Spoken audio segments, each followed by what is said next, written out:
Olá, gente, boa noite. Obrigado por terem vindo. Esse encontro faz parte do programa público da exposição Anestesia, Anistia, Amnésia. Essa é uma exposição individual da artista e poeta guatemalteca Regina José Galindo. E recebemos ela aqui hoje, junto de Tom Nóbrega, que é também artista e poeta, e ele foi nosso convidado para escrever o texto da exposição. Bom, meu nome é Cris Ambrósio, eu sou artista e trabalho como arquivista e coordenadora de projetos na coleção Moraes Barbosa, junto do Ponto Gor, que também é artista, e ele está aqui nessa conversa presente como suporte técnico. Bom, nós dois organizamos a exposição da Regina José Galindo na coleção, e, bom, convido as pessoas que estiverem em São Paulo a visitar a exposição. Ela fica até o dia 15 de abril. E, bom, vocês podem consultar no site endereço, horários de abertura, além de materiais adjacentes à exposição, como o texto do próprio Tom. E, bom, tem o material à disposição, além de todos os projetos que conduzimos na coleção. Eu queria também agradecer o Pedro Barbosa e o Stephen Bencham por ter nos colocado em contato com a Regina, e também agradecer a Júlia Vasconcelos, que foi a tradutora do livro Eu Não Sou a Pizarnik, que é a primeira edição de poemas da Regina Jaguarindo no Brasil, em português, pela Edições Flecha, de Recife. Bom, eu queria falar rapidamente sobre a dinâmica do encontro. Ele está sendo gravado e essa gravação vai ser disponibilizada nos nossos canais com legendas. Esse encontro vai ser conduzido em espanhol. Bom, o Tom vai me ajudar na tradução aqui. Na primeira metade, a gente vai ouvir a Regina falar sobre a prática dela. E depois vamos abrir para perguntas, intervenções e tudo. Por isso que a gente está nesse formato de sala, para evitar a frieza do chat de live. Bom, aqueles que não estiverem confortáveis em falar ou aparecer no vídeo podem mandar aqui no chat ou usar os recursos do Zoom, né? Levantar a mão e tal. Eu vou anotando e daí eu vou te chamando e a gente vai fazendo uma alternância assim. Bom, acho que a gente pode começar. Eu vou apresentar brevemente o nosso convidado e daí já vou passar a palavra a eles.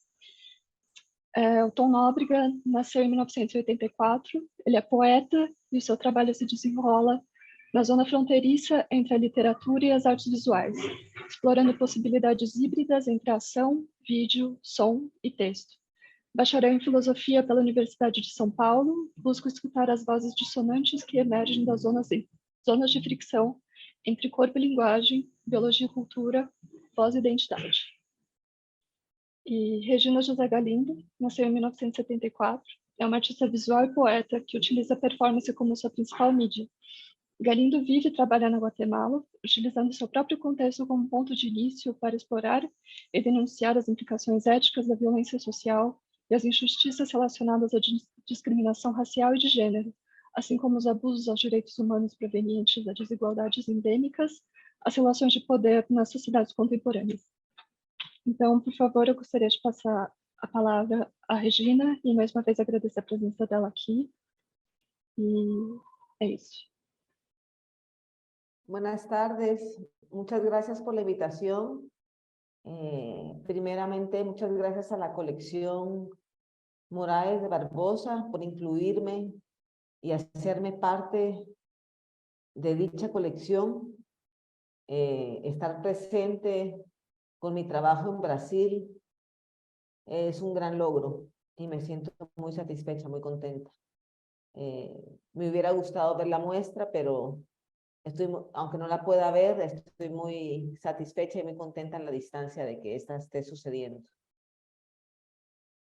Voy a hacer una presentación de mi trabajo una pequeña presentación, he hecho una selección de algunas piezas relacionadas con la verdad y con la memoria histórica, con el hecho de no quedarnos callados y guardar silencio ante el pasado y las atrocidades de la historia.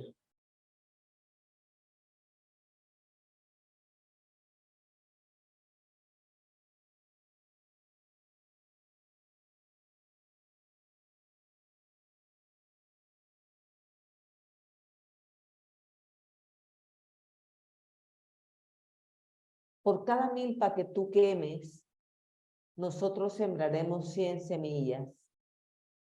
Por cada feto que tú mates, nosotros criaremos 100 hijos. Por cada mujer que tú violes, nosotros tendremos 100 orgasmos. Por cada hombre que tú tortures, nosotros abrazaremos 100 alegrías. Por cada muerto que tú niegues, nosotros tejeremos 100 verdades. Por cada arma que tú empuñes, nosotros haremos 100 dibujos. Por cada bala perdida, 100 poemas. Por cada bala encontrada, 1000 canciones. Este es un poema que le escribí a Ríos Montt. Ríos Montt fue un presidente por golpe de Estado que estuvo en el gobierno en los años 81-82 en el país, y aunque fueron solamente 2 años de gobierno, durante su periodo se cometió el genocidio. Algunas de las mayores atrocidades de violencia perpetuadas contra las poblaciones indígenas mayas y contra la población académica e intelectual a través de desapariciones forzadas y de la estrategia de tierra arrasada en las comunidades indígenas. En el año 2003, él regresa a la escena política del país y sale en la televisión avisando que va a ser candidato presidencial. Cuando yo me topo con la noticia, me parece algo que no, ¿verdad?, sobrepasa mi rabia, y decido hacer este performance que se llama ¿Quién puede borrar las huellas?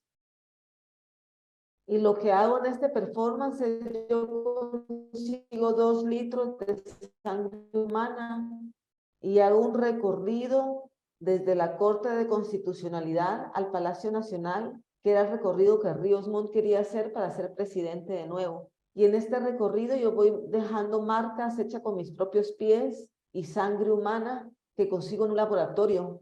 Y de esta manera se queda una pintura en el asfalto, en el espacio público, en memoria de las 200,000 personas que perdieron la vida en el genocidio guatemalteco.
En esas mismas calles del centro de la ciudad de Guatemala, en el año 2019 hice un performance que hablaba sobre los retrocesos democráticos que estaban sucediendo en el mundo.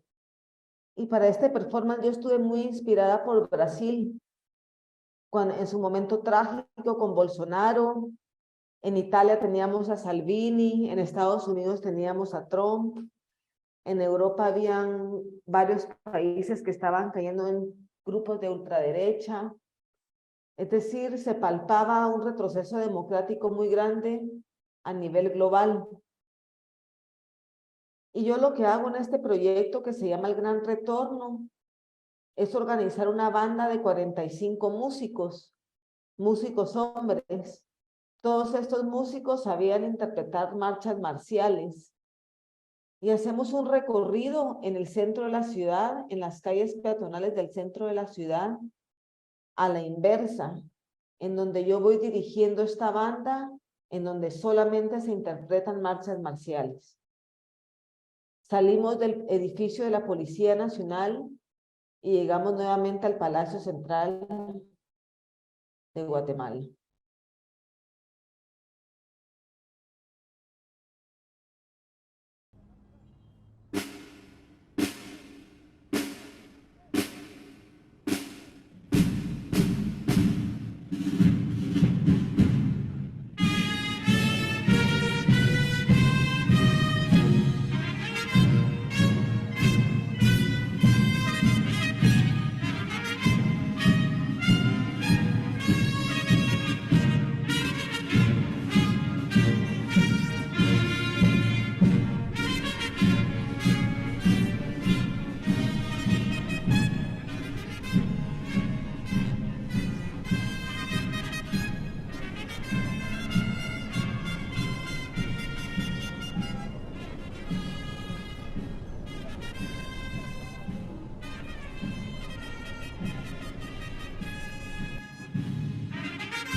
tema de Ríos Montt y la historia de Guatemala.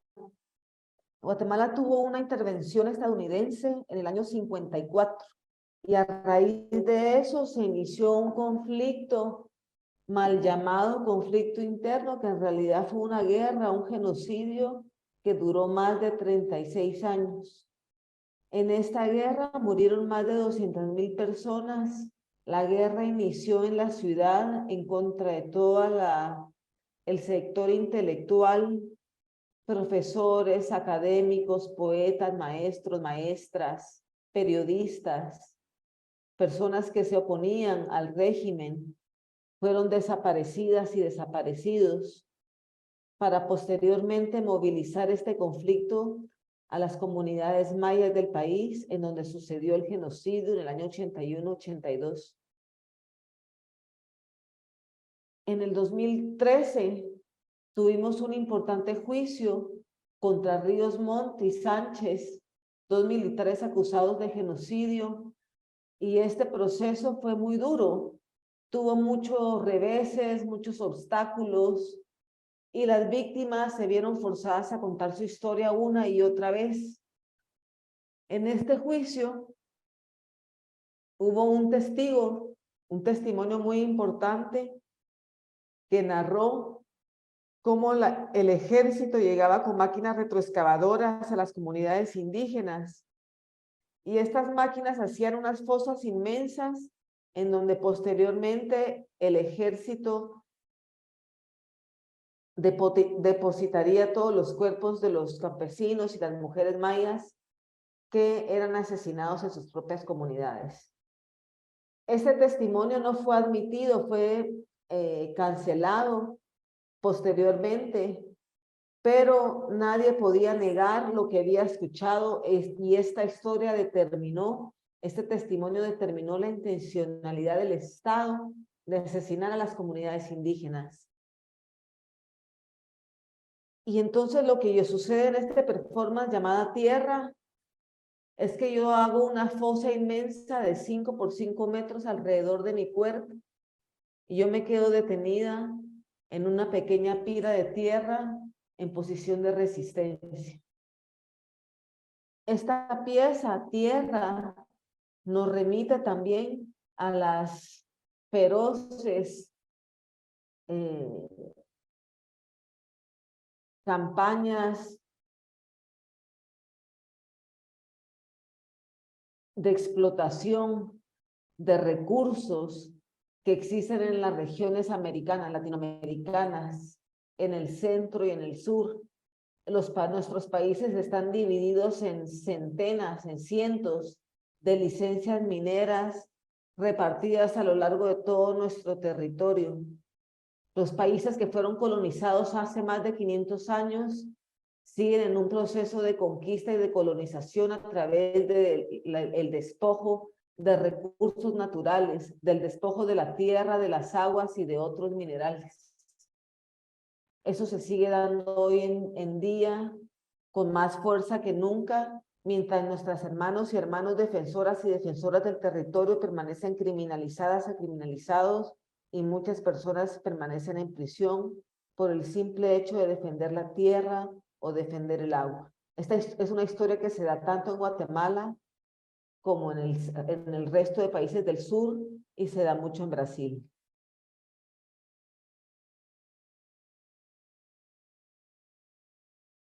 Mientras siguen libres es una pieza que hago en el 2007. Yo estoy embarazada y los testimonios de las mujeres víctimas de las torturas ejecutadas por el ejército en Guatemala se me repiten en la memoria como un martillo. Y me inspiro en la obra El origen de Frida Kahlo, que es la que vemos en esta esquina, para realizar este proceso. En este performance que se llama Mientras ellos siguen libres, yo estoy amarrada a una cama con cordones umbilicales reales que consigo en una clínica de abortos clandestinos. Y estoy amarrada a esta cama en una posición similar a la que narran las mujeres de los testimonios. Estas mujeres narraban cómo el ejército, al llegar a las comunidades indígenas, separaban a hombres de mujeres, separaban a mujeres embarazadas del resto de mujeres para proceder a violentarlas sexualmente. No una vez, sino 10, 15, 20 veces, con la intencionalidad de generar en ellas infecciones muy grandes para que no solamente producirles un aborto en este embarazo, sino producirles en ellas infecciones tan grandes que en un futuro no pudieran generar vida.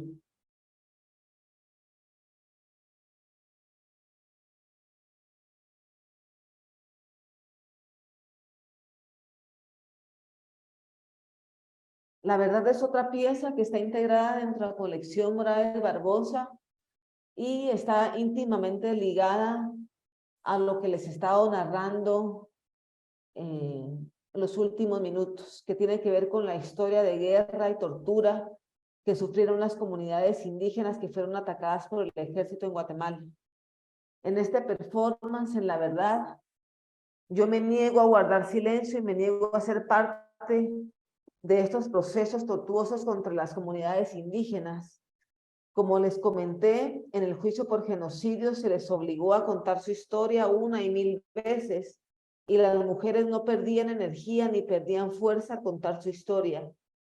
Se vieron obligadas a contarlas 1000 veces y las 1000 veces la contaron con la fuerza necesaria para hacer escuchar su verdad.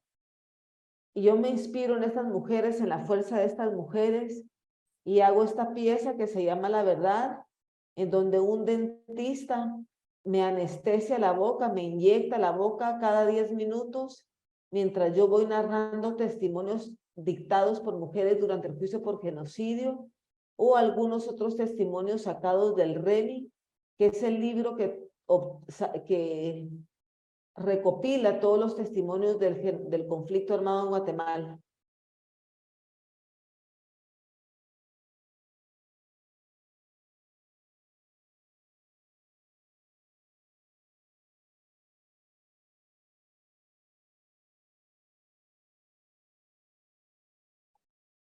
Hay un violador entre nosotros, vestido de civil, bien peinado, bien perfumado, bien portado. No lleva la V en la frente, bromea de vez en cuando y cae bien. Hay un violador entre nosotros y nosotros lo abrazamos, lo presentamos, lo llevamos de la mano a nuestra casa, lo sentamos en la mesa con nuestra familia, nuestros amigos y cae bien. Le prestamos libros y los devuelve, le prestamos plata y la devuelve. Le abrimos el corazón, él se abre la bragueta. Te acompaña un trago, a 2, a 3, y espera cauteloso a verte dormida. Hay un violador entre nosotros. Él solo da la verga, nunca da la cara.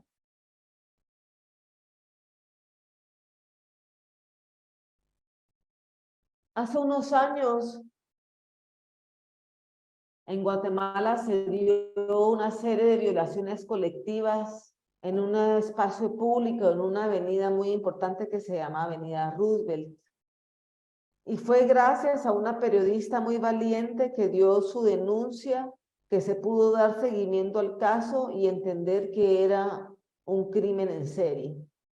Cuando se investiga, se llega a la conclusión en los peritajes que el grupo de violadores es un grupo de policías que se visten de civiles en un segundo punto, mientras un primer grupo de policías en un retén detiene autos y marca a las jóvenes que van solas en vehículos polarizados. Este primer grupo le manda la señal al segundo grupo que está más adelante vestido de civil y este segundo grupo procedía entonces a las violaciones colectivas. Este fue en el año 2012 en el gobierno de Pérez Molina y Roxana Valdetti. Y la vicepresidenta Roxana Valdetti reacciona con un mensaje presidencial en campaña de televisión en donde de cierta manera nos culpa porque dice que hay de cierta manera la responsabilidad recae en nosotras porque estamos solas en la noche a altas horas, cuando esto sucedía entre 7 y 10 de la noche. Mi respuesta ante este hecho es colocar una valla de 4 por 6 metros que dice no violarás y se queda instalada durante 2 meses. Esta valla se replicó en otros espacios posteriormente, como Ecuador, en donde se hicieron unos cubos que se colocaron en instituciones estatales o en frente de instituciones religiosas.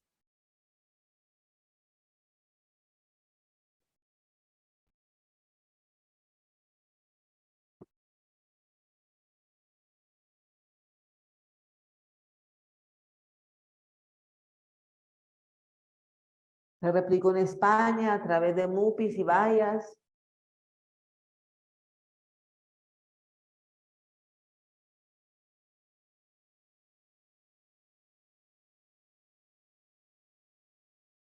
Y se replicó en Uruguay a través de pintas en el espacio público.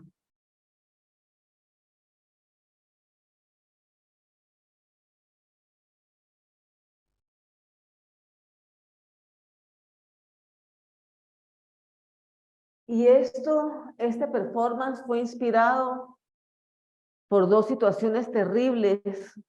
Una que sucedió en Río de Janeiro, no recuerdo exactamente qué fecha fue, y una que sucedió en España en el año 18. Fueron dos violaciones colectivas que fueron muy habladas en los medios de comunicación. La primera fue una niña de Río de Janeiro que fue violentada por una manada de hombres después de una fiesta y ella recupera la conciencia, ella la drogan y cuando abre los ojos solo se da cuenta que está entre un grupo de más de 50 hombres y más de 20 de ellos la violentan sexualmente. Y posteriormente este hecho sucede también en España, sucede en todas partes, pero estamos hablando de casos enigmáticos que son muy sonados en los medios de comunicación. En España sucede la violación colectiva contra una chica que es conocida como La Manada, y durante el juicio que se sucede posteriormente a su violación, los jueces no acceden a aceptar el crimen como una violación, sino la acotan como un abuso por falta de credibilidad a la víctima. Y esto fue porque ella, en los videos que documentaban, porque había mucha evidencia de las violaciones, ella está en una actitud pasiva y no reacciona ante sus victimarios. No llega a pronunciar un no, sino se queda completamente congelada ante los hechos. Yo tomo esto como punto de partida para un proyecto que se llama La Manada, en donde contrato a 7 hombres para que se masturben alrededor mío y mientras cada uno lo va logrando, va saliendo de la escena. En este performance yo me coloco como un contenedor pasivo del semen de este grupo de hombres y no reacciono ante su actitud.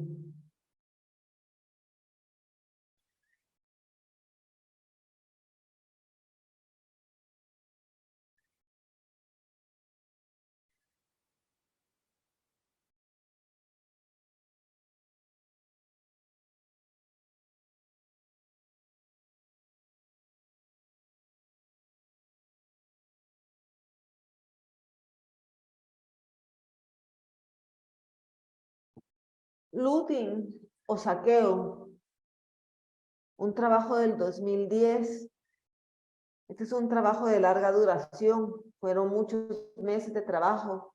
Yo tenía una boca perfecta al inicio del performance, sin ningún relleno. Mi madre me la había cuidado muchísimo durante mi infancia. Y en el performance lo que sucede, la primera parte pasa en Guatemala y un dentista guatemalteco lo que hace es agujerear 8 molares de mi boca y posteriormente mandamos hacer 8 esculturas pequeñitas de oro puro de la mayor pureza guatemalteca y se me incrustan de manera permanente. Un molar por mes, un relleno por molar, un molar por mes. A los 8 meses, yo ya tengo mi boca completamente llena de oro, pegado a mis muelas de manera permanente. Entonces viajo a Alemania, donde sucede la segunda parte del performance. Y en esta segunda parte del performance, un dentista, frente al público, un dentista alemán, va quitándome los rellenos de oro poco a poco con un taladro frente a la vista del público. Y obviamente hago acá una referencia a la extracción del oro de los judíos durante la Segunda Guerra Mundial. Esta iba a ser una imagen fácilmente reconocible por el pueblo alemán para hablar de despojos y extractivismo. No estaba hablando de despojos históricos, sino de despojos que se suceden en Guatemala en la actualidad. La comunidad alemana tuvo un papel muy importante en el rol del despojo a través de las fincas del café en la historia de mi país. Así que tenía mucha relación con este trabajo. Durante el performance me quitan los 8 molares de oro guatemalteco, se quedan expuestos en el museo en Berlín y yo regreso a Guatemala con la boca vacía, que es lo que sucede muchas veces con nuestros objetos de valor, con nuestras riquezas nacionales, con el patrimonio nacional que está siendo expuesto y exhibido en museos del primer mundo.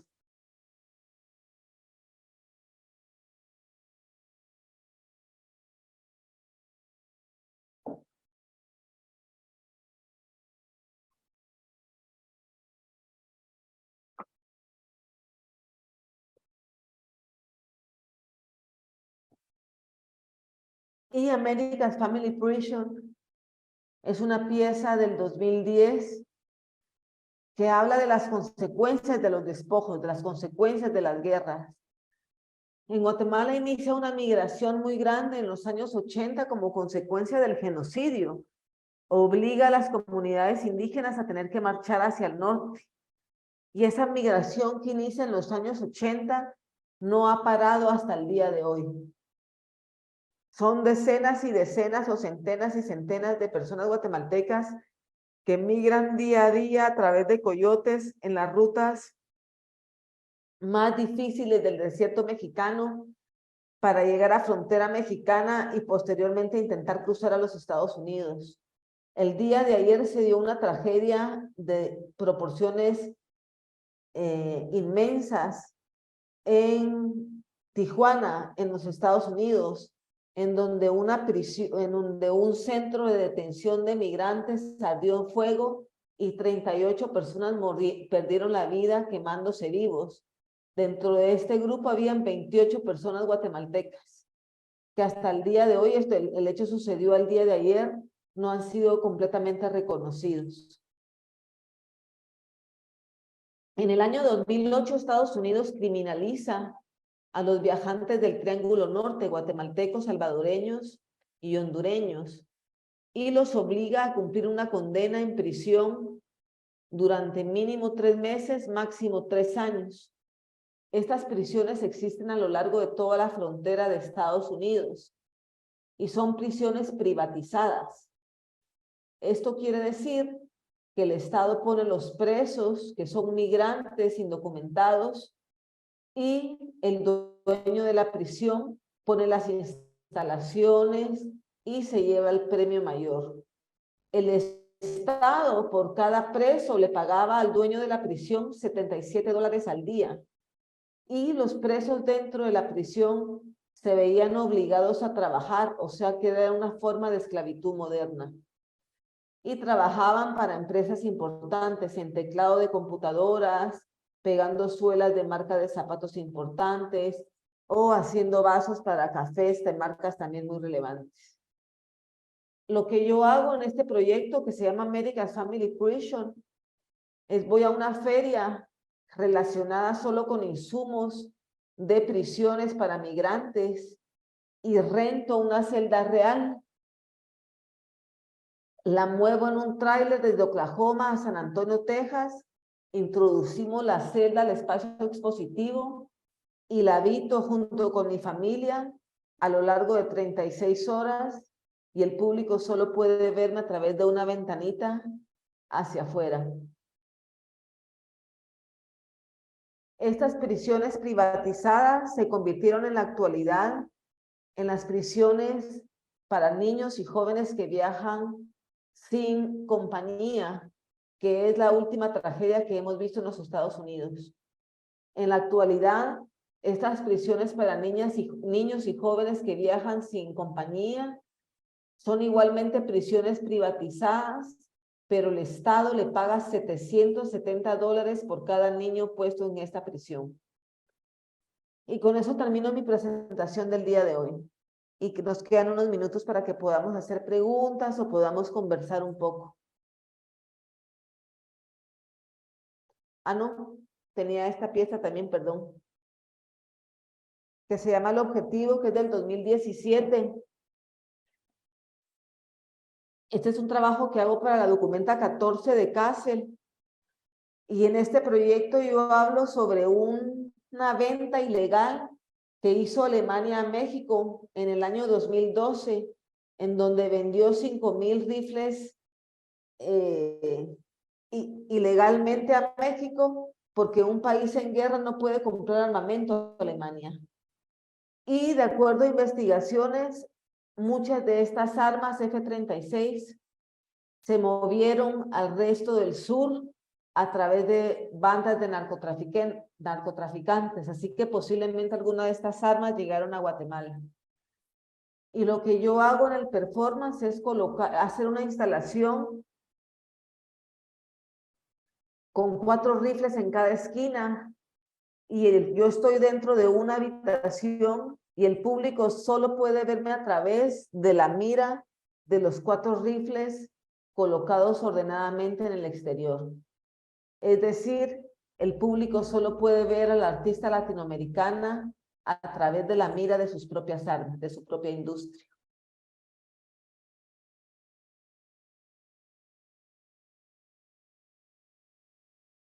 Y termino con este trabajo también en Documenta de Kassel llamado La Sombra, en donde un tanque de la Segunda Guerra Mundial me persigue a lo largo de un circuito cerrado.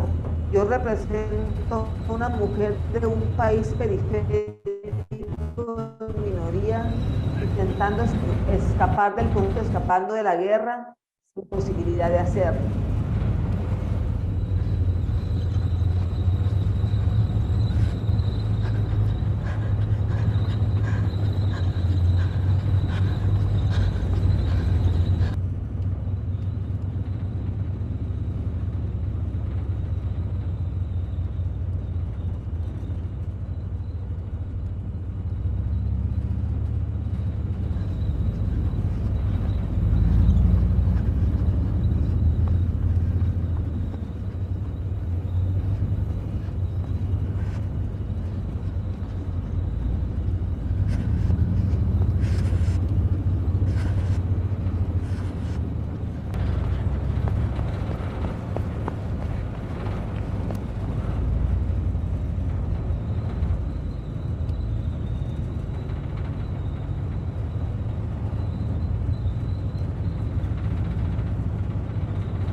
Gracias por su tiempo y su atención. Obrigada, Regina, muito obrigada pela apresentação. Bom, para aqueles que não tiveram acesso à exposição, 4 desses trabalhos estão no espaço expositivo. America's Family Prison, El Objetivo, La Verdad, e por meio de uma publicação, o Saqueo também. E La Verdad tem, de certa forma, a posição central na exposição. Muy bien. Bom, a gente pode abrir agora para perguntas. Eu vou reforçar mais uma vez que vocês podem levantar a mão por meio das reações aqui no Zoom ou mandar aqui no chat, como a Piedade mandou. Tom, você gostaria de ler a pergunta? E daí depois a gente pode passar para uma pergunta sua também. Sí. Hola, Regina. Gracias por la presentación. Antes de pasar a la pregunta mismo, gustaría de comentar que mientras yo escribía el texto que está en la exposición acerca de su trabajo, lo que más me impresionó es el tanto que los temas de los trabajos tenían resonancia con lo que pasaba en Brasil en el momento. Porque primero, en el 8 de enero, no sé si lo sabes, pero después que ya Bolsonaro no había salido, Bolsonaro no ha decidido salir del país sin pasar el poder directamente a Lula, ese presidente. Pero en el 8 de enero, militantes de extrema derecha han entrado al Palacio Presidencial, el Supremo Tribunal y también el Congreso y rompido objetos, y estaban como pidiendo por una intervención militar. Y hubieron miembros del ejército que estaban apoyando esa invasión. Eso fue súper fuerte, fue una tentativa de golpe de Estado. Eso pasó mientras entonces estaba sobre el impacto de estos acontecimientos, mientras escribía el texto, y luego, cuando ya había empezó también el nuevo gobierno de Lula como decretado una emergencia sanitaria en el territorio indígena Yanomami, porque porque lo que pasa es que es un territorio muy grande que se queda más o menos en la frontera entre Brasil y Venezuela. Y en los años de gobierno de Bolsonaro, la minería ha legado, Bolsonaro ha dado un apoyo a la minería ilegal, porque en Brasil no se permite hacer minería en territorios indígenas, pero él lo permitió directamente, y fue como una destrucción muy grande, y durante la pandemia ha negado asistencia a esos pueblos, y el sistema de salud que debe cuidar a indígenas ha sido completamente deshecho en el gobierno de Bolsonaro. Entonces resultó que legal en ese momento, ya se sabía que era una situación grave, pero cuando el nuevo gobierno asumió, es revelado que habían como muchos niños que se murieron, muchos niños en estado de desnutrición muy grave, adultos también, y siguen, y ellos han decretado un estado de emergencia para intentar remediar la situación, pero es un estado, siguen muriendo indígenas de hambre, porque este territorio ha sido completamente invadido por el garimpo. Y aparte de esto, hubieron denuncias de violación también, porque las personas que hacen la minería muchas veces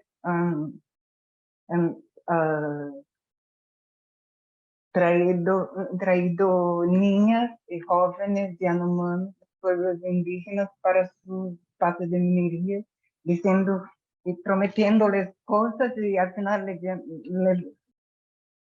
las volviendo casi en esclavos sexuales. Son cosas, denuncias muy brutales que siguen siendo reveladas en cursos. Entonces fue muy fuerte la experiencia de escribir acerca del trabajo porque todo estaba ahí, el genocidio estaba Relacionado. ahí. Sí, todo estaba muy presente, muy de cerca. Ah, entonces, entonces lo que me hizo pensar, porque hay mucho que es fácil pensar, ¿no? Pero lo que hizo pensar es que eso tiene mucho que ver con lo que pasó, porque también en Brasil hubo un regime dictatorial, ¿no? Militar que terminó en 88, ha durado como más de 20 años, de 64 a 88. Lo que pasa es que acá los militares nunca han sido juzgados. Hubo una ley que se llamaba Ley de Amnistía, que se decía que ha perdonado los presos políticos de los que estaban exilados del país, pero al mismo tiempo ha perdonado también los torturadores de los militares. Así que en Brasil no hubo un julgamento de esos crímenes. Entonces, lo que me hizo pensar su trabajo, la verdad, es me hizo pensar en estas dos palabras, ¿no? Amnistía y anestesia, porque como cuando uno no mira la dolor, no escucha los testimonios, no permite que se hable de eso claramente, se crea como un olvido que perpetúa el dolor, hace que la situación vuelva a pasar, vuelva a pasar, vuelva a pasar. Entonces, Y sí, ese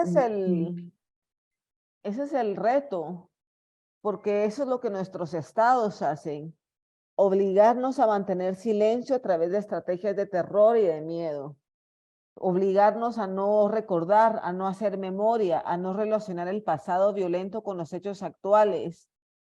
Entonces nos tienen bajo una estrategia de temor, aguardando por nuestra complicidad, porque el silencio nos hace cómplices. sí, una cosa que me ha resultado fuerte también mientras escribí el texto es que una entrevista tuya en que contaba como cuando has crecido en la clase media, cómo la guerra estaba presente y al mismo tiempo de lejos por ese olvido que se creaba alrededor. Como, entonces, una cosa fuerte, me pareció que todo tu trabajo es un gesto muy fuerte para romper la indiferencia, ¿no?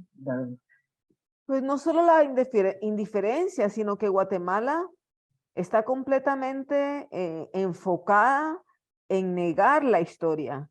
Estamos a punto de tener una presidenta que es la hija de Ríos Montt. Suri Ríos está como candidata presidencial y es la candidata que el CACIF acuerpa, es decir, la Cámara Agroempresarial, que son los dueños y señores de esta tierra, que son los que definen el destino y futuro de toda la población, son los dueños de la economía de este país, son quienes ponen y quitan a presidentes y personajes políticos.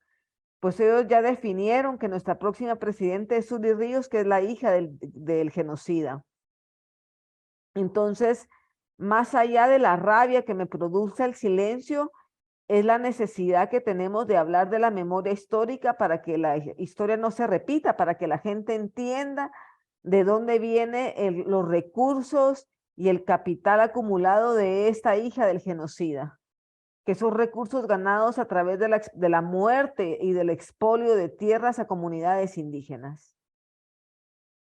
Es muy fuerte, porque yo no sabía de esto, pero me hace pensar en Perú, porque también en Perú casi que ha Exacto, ganado Keiko Fujimori, ¿no? Fujimori. Sí, una situación muy similar. Y acá en Brasil, aunque no, acá en Brasil es como Bolsonaro hace una referencia directa a torturadores, tiene como ídolo Brilhante Ustra, que ha sido un torturador notorio. Entonces, y él era militar en aquel entonces. Entonces hay esa repetición del pasado, ¿no? Se vuelve.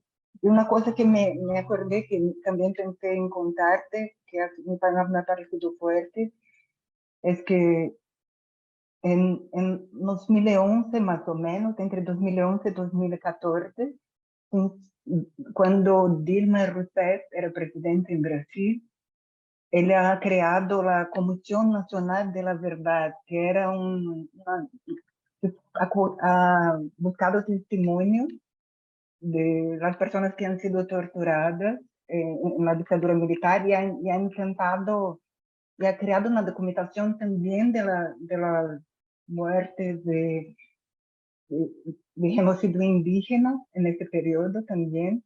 Eh, entonces, pero lo que pasó es que luego, después de esta comisión, hubo el impeachment de la presidenta. Entonces, hubieron otras razones, supuestamente, pero me parece que un proceso que ha hecho, que ha contribuido para que la sacaran del poder ha sido esta Comisión de la Verdad. Entonces, eso también me hizo pensar que el título de su trabajo, La Verdad, resuena mucho con esta. Situación política viviéndose en Brasil. Yo creo que toda Latinoamérica tenemos una historia similar de intervenciones estadounidenses, de dictaduras y de destinos similares. Al tener un pasado que se acerca, que colinda, que anda por caminos similares y cercanos, tenemos un presente que coincide en muchos aspectos. Yo entiendo que Brasil es segundo mundo, que Guatemala es un país aún en desarrollo, pero nuestro pasado de dictadores e intervenciones estadounidenses nos hace ser cercanos en nuestra historia actual. Sí, y creo que te haría una última pregunta por ahora, que tal después podemos hablar más, pero yo también una cosa que pensé mucho, porque también trabajo con poesía, es que estuve pensando que mucho, creo que todos tus proyectos, todas tus acciones de performance también tienen imágenes, metáforas, también hay en los títulos, también hay palabras, pero hay, pero pensé también, estaba pensando en el papel de la palabra en tu trabajo de performance. Entonces pensé en dos performances. Una de tus primeras, que es Lo voy a gritar al viento, mientras estaba colgada leyendo poemas. Poesía Sí, del año y 99.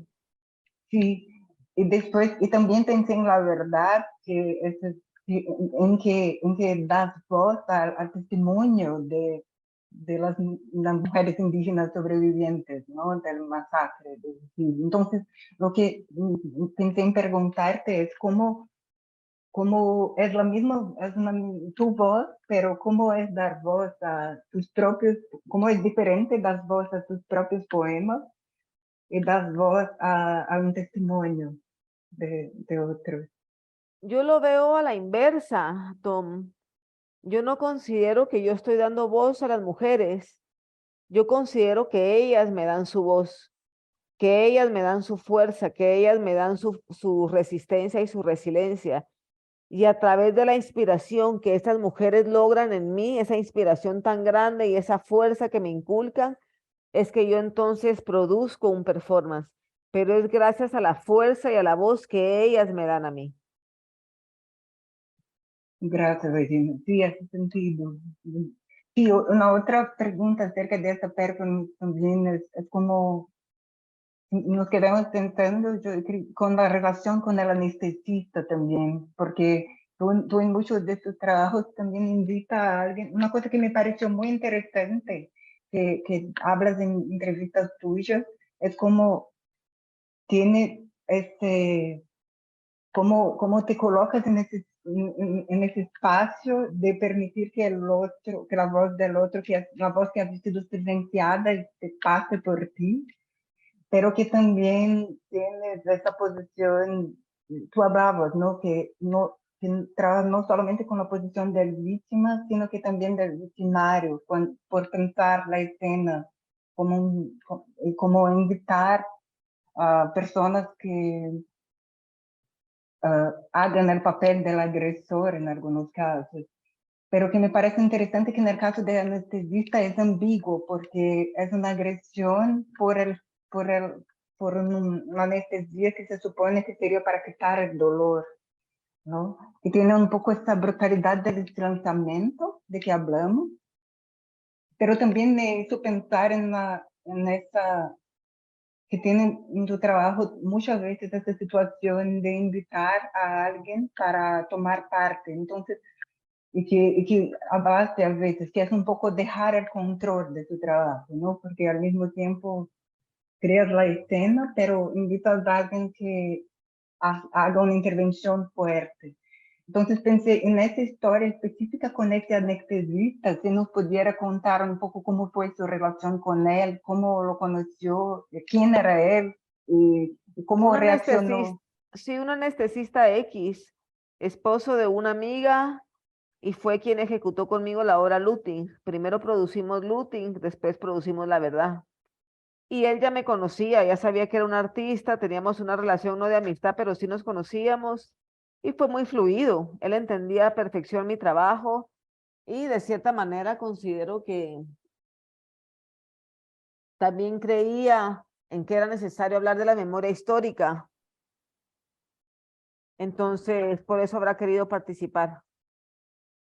Se volvió como una colaboración. Entonces, es interesante saber que él había tomado parte en Saqueo también. Sí, es el mismo personaje.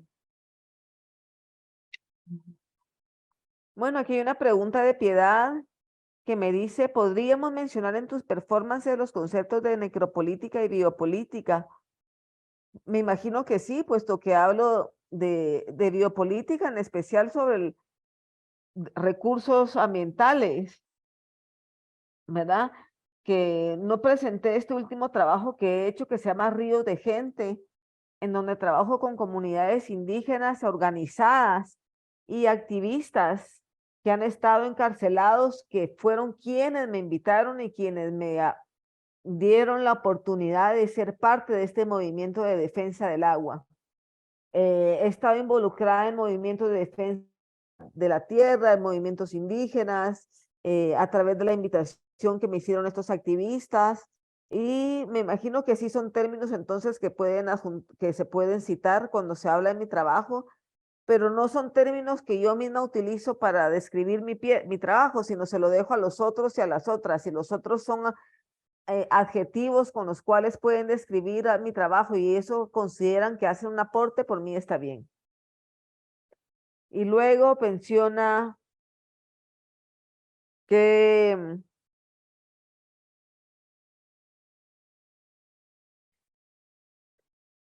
quisiera preguntar acerca del proceso psicológico que haces al representar las violencias sexuales y el trabajo que haces de adoptar este tipo de personajes.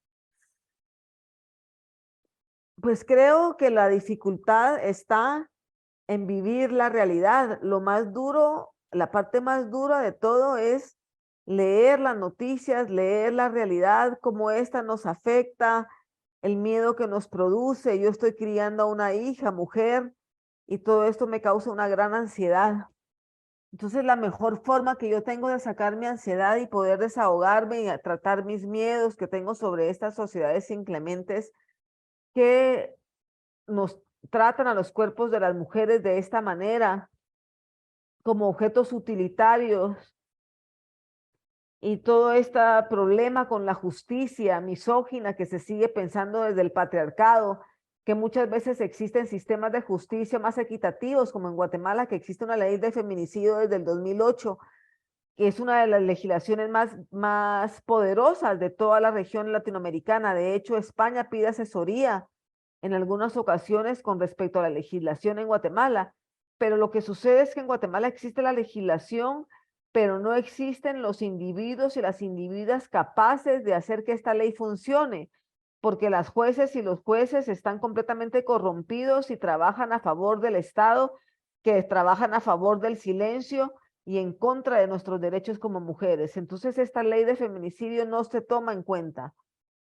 Eso es lo más dificultoso de nuestro trabajo como artistas, el tener que lidiar con el día a día, con la realidad y con la verdad.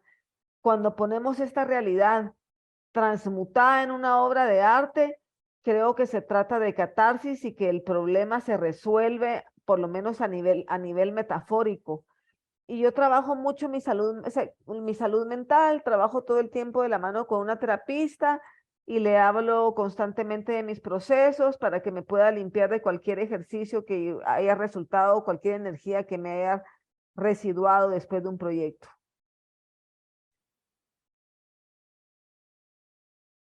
Regina, sobre esse assunto do efeito psicológico de um trabalho sobre violência sexual, eu queria falar da minha experiência fazendo a pesquisa da exposição, porque eu fiz a tradução dos depoimentos em La Verdade, e eu fiz as legendas, e eu fiquei trabalhando muito tempo no vídeo, vendo de novo, e ouvindo esses depoimentos repetidamente. E foi uma questão que surgiu durante a pesquisa entre o Igor, o Pontugal e eu, sobre a presença ou não de um aviso de gatilho, né? Que é esse mecanismo que tem se popularizado, né? O trigger warning, para avisar de antemão pessoas que existe um conteúdo de violência sexual. E na medida que eu fui ouvindo os depoimentos e ouvindo de novo, e entendendo o efeito desse trabalho, né? Você mesma falou dessas pessoas que tiveram que repetir inúmeras vezes esses depoimentos, pareceu completamente absurdo ter um aviso supostamente protegendo a sensibilidade dos visitantes em relação a esses depoimentos, né? E por meio desse próprio mecanismo que tem seu valor em vários contextos, sim, mas não sei, depois do contato desse trabalho caiu rapidamente essa ideia de ter qualquer tipo de aviso sobre os efeitos psicológicos possíveis desses depoimentos, já que eles estão vindo de pessoas que viveram isso nas suas próprias vidas e estão tendo que viver de novo essas violências. ¿Y cuál era la pregunta? ¿O era un comentario? Era só um comentário. Ah, muchas gracias. Aquí dice, hola Regina, muchísimas gracias por compartir tus procesos y trabajo con nosotros. Me gustaría saber cómo pensás y organizar la preparación corporal para realizar sus performances, sobre todo las que son duracionales. Pues yo duracionales no hago. Es una rama del performance que yo no toco. Yo no hago duracionales de 6, 8, 10, 12 horas. Yo hago procesos generalmente como el de Berlín, que fue larga duración porque requirió 8 meses de mi participación corporal. Pero esos son los, ¿verdad?, proyectos que he hecho a lo largo de un mes, como Angelina, en donde me vestí de doméstica a lo largo de un mes y ejecuté todas mis actividades cotidianas de esa manera. Y me preparo de acuerdo al performance. Por ejemplo, en el performance de la sombra, yo me tuve que preparar con un entrenador a lo largo de varios meses porque yo no hacía ejercicio. Entonces me tuve que preparar y condicionar físicamente para poder correr a lo largo de algunas horas. Y así depende del proyecto que trabajo, así es la preparación.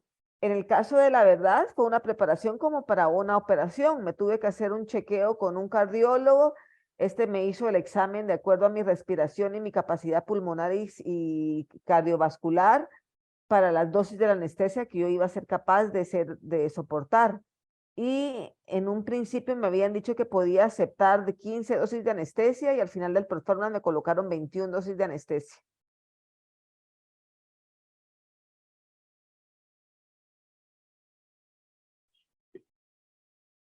Obrigada, Regina. Alguém gostaria de fazer mais uma colocação, alguma pergunta?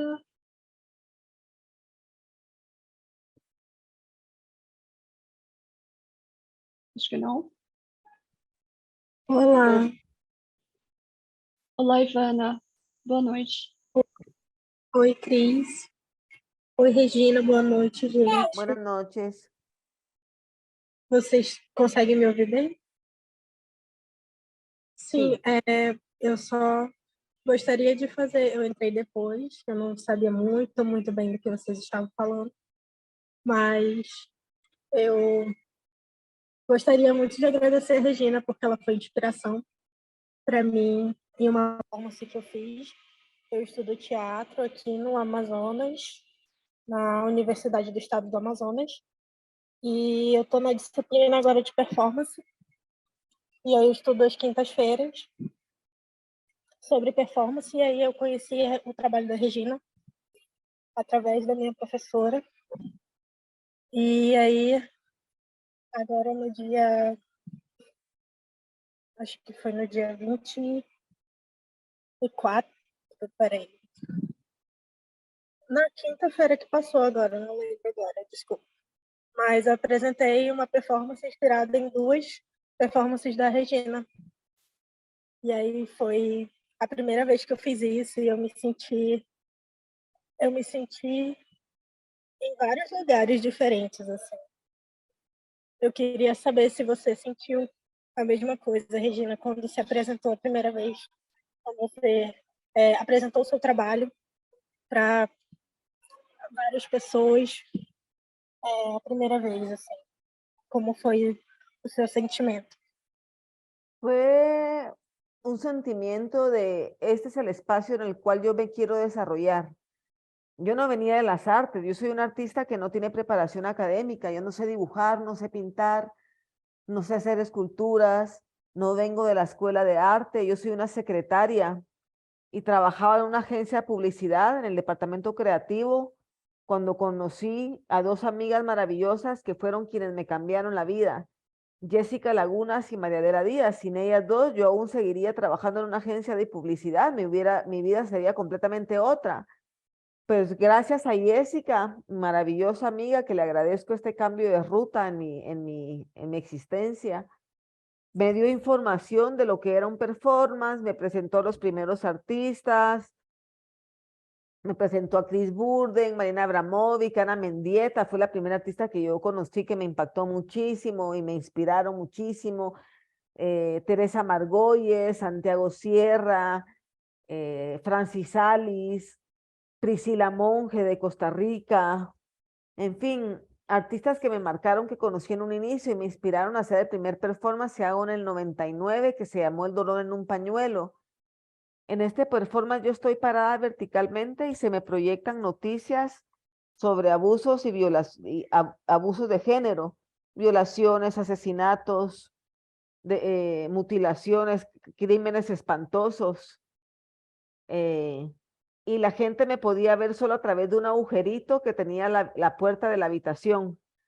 Y para mí fue una experiencia maravillosa porque me determiné que era un camino que yo sí quería recorrer. Me di cuenta que tenía demasiadas ideas y demasiada rabia contenida y que tenía este cuerpo, el cual ya había experimentado esa experiencia estética y me había sentido completamente cómoda y empoderada.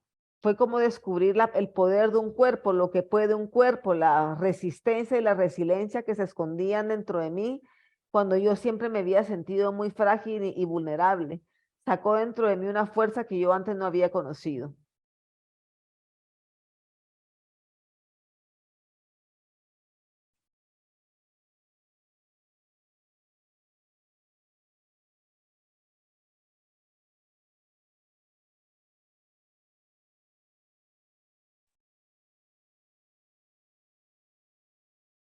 Obrigada, Ivana. Ela fez um comentário aqui que não ouviu o começo da fala, mas eu acho que, não sei, Ivana, você quer fazer um comentário? Deu para compreender e assim, eu me senti, assim, teve lugares que eu peguei, não sei se eu estou falando certo, desejo e Piera, suas performances, Regina, e mudei um pouco de contexto para fazer num contexto mais pandemia, né? E tudo que a gente sofreu, e eu não vi pessoas aqui no Amazonas fazendo performance sobre isso. Então eu quis falar sobre isso de uma forma que as pessoas entendessem como o governo tratou o nosso povo aqui do Amazonas, como trataram as pessoas, as falas comunitárias, aquilo foi de extrema dor para a gente ver pessoas sendo enterradas assim em conjunto. Foi péssimo, foi horrível. Um estado que era para ser considerado o pulmão do mundo foi o contrário disso. Foi sufocado, exatamente, foi sufocado. E aí eu peguei as referências, o saco de lixo e a terra, e me coloquei naquele saco de lixo, e eu senti assim, eu pedi para o meu colega, né, chamar algumas pessoas do público e enterrarem o meu corpo ali naquele saco. E aí eu senti a terra caindo em cima do meu rosto, do meu corpo, mesmo estando no saco de lixo. E aí eu pude me colocar no lugar das pessoas, assim, que eu perdi parentes, amigas minhas perderam suas mães, e eu fico muito comovida ainda com isso, de ter visto amigas próximas minhas perdendo suas mães, seus pais. E aí eu quis falar sobre isso, e por mais que seja um assunto muito, muito pesado, muito angustiante, depois eu senti meio que como se eu tivesse cumprindo alguma coisa, como se eu senti uma sensação de dever cumprido, assim. Eu fiz alguma coisa, eu falei o que eu queria ter falado há muito tempo, e eu não tive espaço para isso antes. E aí eu tive espaço dentro da performance. Obrigada.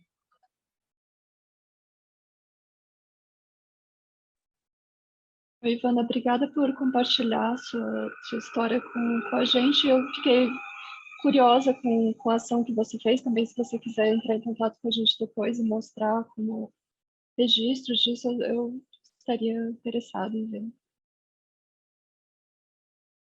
Perdón que yo me perdí en el comentario, no entendí todo. O meu, Regina? ¿Había una pregunta o solo era un comentario? Não, era um depoimento dela sobre o que Manaus viveu durante a pandemia aqui. Muy bien. Sí, porque él dijo que ha creado esta peça también inspirada en tu acción Tierra, porque en Manaus, en Brasil, en la pandemia, hubo muchos muertos, porque Bolsonaro ha elegido el Amazonas como un estado para hacer una propaganda de una medicina que no funcionaba. Entonces, como murieron muchas personas y hubo momentos terribles que se crearon como covas colectivas, porque no había como enterrar uno a uno. Entonces hay una conexión muy grande entre la performance que hizo Ivana y su performance Tierra. Sí, Entonces, entendí. Muchas gracias. Me explicaba aquí también Piedad. Uhum. Bueno, muchas gracias.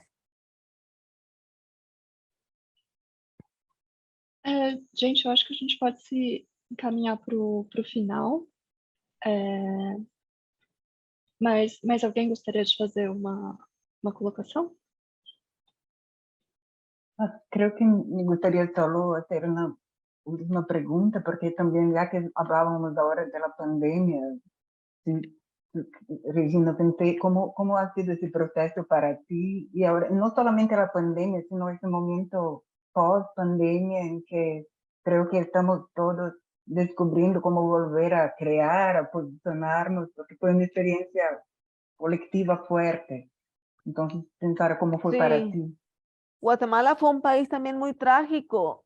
Hubo muy mal manejo de la pandemia, compras de vacunas tardías, yo tuve que viajar a vacunarme, se vivió con mucho miedo. Mi padre tuvo muerte cerebral eh, por el, después regresó del coma con muchos lastres, nunca recuperó sus capacidades al 100%, fue una tragedia familiar muy grande. Así que en las mismas condiciones que todos, ¿verdad? Regresar poco a poco a la alegría de poder abrazarnos. Yo regresé a mis actividades el año pasado, a mediados del año pasado empecé a viajar.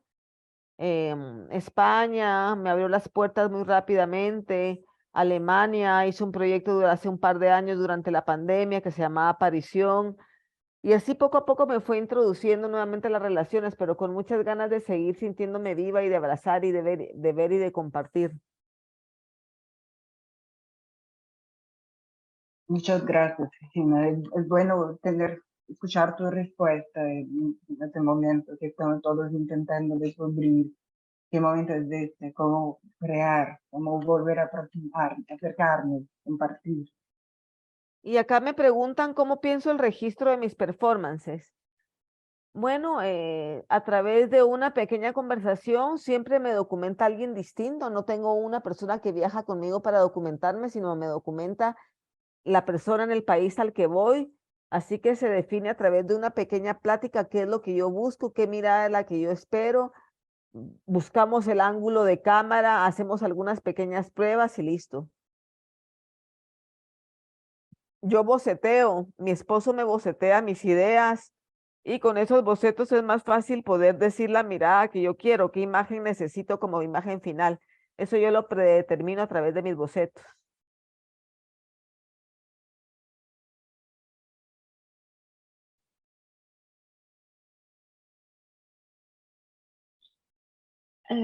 Bom, gente, queria agradecer mais uma vez a Regina e a presença de todas as pessoas aqui.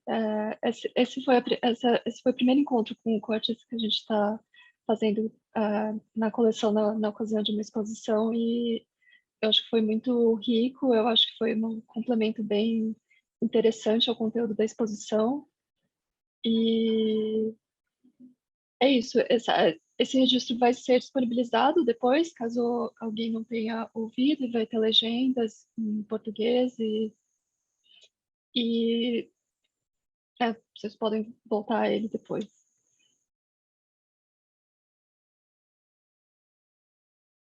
Tá. Pues muchísimas gracias a la colección por la invitación. Gracias, Cris. Gracias, Tom, por la conversación, por tenerme y a la gente que nos acompañó esta tarde, por el tiempo, por la escucha, por el aprecio, por los aplausos. Muchas gracias. Boa noite, gente. E até a próxima. Bueno, adiós. Gracias. Tchau.